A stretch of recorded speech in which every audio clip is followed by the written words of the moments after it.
clean up the cut, go back and forth. And that's it.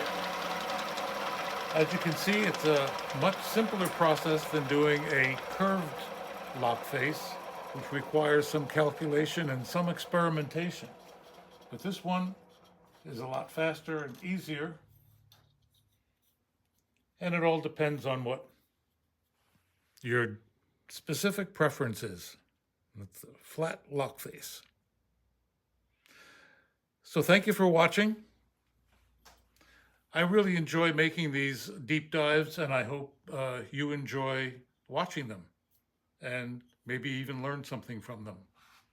Thanks again. Bye. This is just a simple homemade fixture that I put together, $45 total investment. It doesn't have a scale on it to show the different angles, the different degrees of angles, but thank goodness, that's why God made protractors. So I'm able to use the protractor, which is set up for 10 degrees. I happen to like a 10-degree angle, and I'm going to explain that in a moment. And I set that up, and I tilted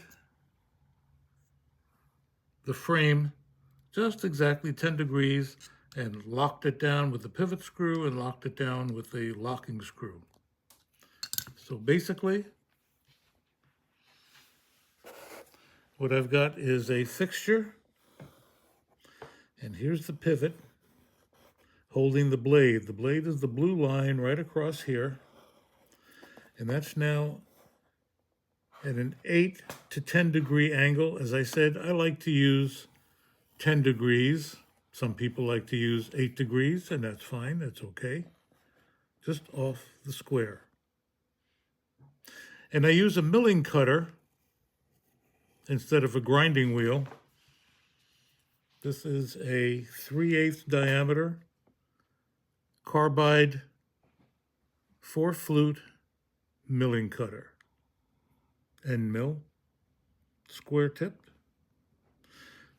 And I'm going to set this up in the milling machine to cut straight across and create a 10-degree angle on the lock face. And the reason I'm using carbide is because my blades are hardened. I'm doing this in the hardened state. So the carbide will cut a hardened steel blade. It can be done before heat treating. I prefer to do it after heat treating, which means I have to use carbide and take very, very slight cuts.